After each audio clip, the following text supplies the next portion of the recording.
Mga buddy, no, yan, dumating na naman yung buddy, yung parcel natin buddy, no. So maraming dumating ngayon buddy.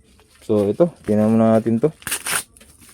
So maraming dumating sa atin mga buddy. Ito isa sa DC. Okay. Sa DC yan. Ito naman. Natin to.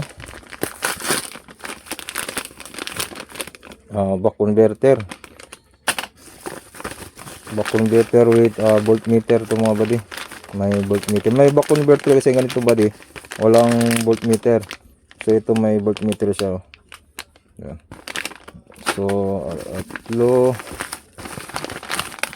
plus dalawa, 5. Okay. So 5 piraso mga buddy, no. Yan, kita natin 5 piraso. Buck converter. So dyan lang muna yan. Okay. So ito yung main event buddy, no. Ito yung Woozy Audio na ano buddy. Papalitan kasi natin yung isa dyan na step up Boss converter. So ito yung papalit natin na Woozy Audio. Paganda ng balot pa ng buddy, no. Okay, so tingnan natin to buddy. Ito Woozer phone Boss 1200 watts, no. So okay, tingnan natin to. So ito siya mga buddy. Ganyan yan. So ito. Okay. So ito yung ano natin, papalit natin dyan buddy, oh. Dyan. Papalit natin dyan. Palitan natin yung isa dyan, yung papuntang ZK6002, no. Ito. Tingnan natin to.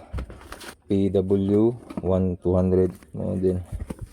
So ito siya mga buddy. Natin. Yan. Yes. So ito yung palit natin buddy, no. Okay, so ito testing natin to mamaya konti, no. So explain lang muna natin saglit to. Okay buddy, so tatanggalin natin tong isang step up natin. So ito yung papalit natin na ano, yung Woozer phone, no. Yan, PW1200. So kasi dalawa kasi yan. So sobra tayo ng isa ngayon kasi papalitan natin to, no. So yan yung setup natin. So explain natin mamaya saglit dyan yung mga ginamit itong wire dyan, tsaka mga wiring. Okay, so papalitan ko lang muna. So bali ito nga pala buddy, yung fan nya ay nasa ilalim nya, no.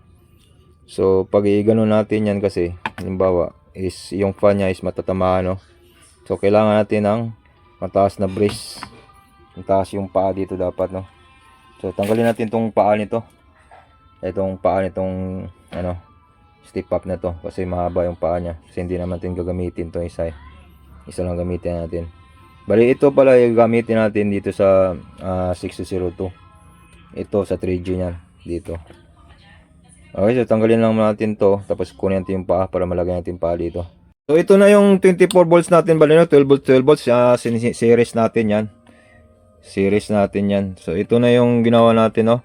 So pakita ko lang ang wiring natin buddy. So in this video pakita ko yung wiring nito, no. Paano mag-series at saka paano mag-connection din dito sa AC, no. So dito muna tayo sa series. So ganun lang yan, positive, sa baba naman yung negative. Tapos taas yung dito naman ganun din, no, tulad doon. So nilagyan ko ng voltmeter yan buddy, yung single na voltmeter lang, no. Ito isa rin, hindi ko pa nadikit yan isa.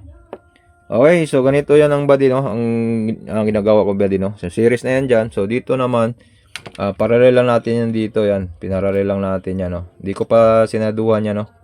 Dito may sarado pa natin yan, may sinkable tube tayo para pakita ko lang na ganito yung connection nya. Yan papunta dito naman buddy, ganun lang. Okay, so screenshot nyo lang ano natin, muna i-arrange muna natin para makita talaga yung likod. Okay, ganyan. So ganyan buddy, no, ang connection nya, no. Dito pupunta sa baba, tapos ito naman sa taas, connect siya doon sa kabila naman, yan. So ang gamit lang natin buddy is ganitong ano, lag, no? Ganito na terminal. Para ipasok mo lang yun doon. Okay, so ganyan siya mga buddy. Yung ginawa natin. Tapos dito. Okay, so siraduhan ko muna nito buddy. Kasi plano ko ilagay dito pag ganun. Kasi may ano naman siya tali, no? Okay, so siraduhan ko muna. Tapos iti-testing natin. Okay. Okay buddy, yan. Lagay na natin dito. So plug in natin buddy. Yan, oh. Takbo na, oh. 24 volts yan mga buddy, no?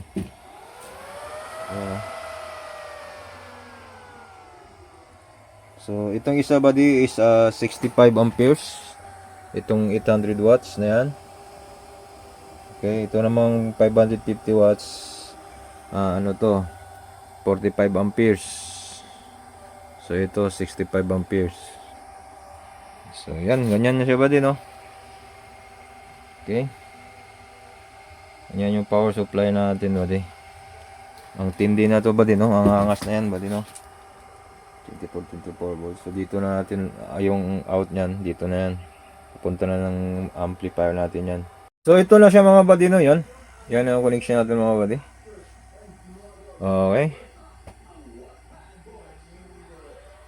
So ito AWG 8mm yan buddy, no? Silicone AWG 8mm yung power supply natin. Yung sa power supply, no? Yan, papunta ng 3G. Tapos yan. Lagyan natin yung mga voltmeter yan buddy, no? So sa sound check natin to pag may box na mga buddy tayo mga buddy, no?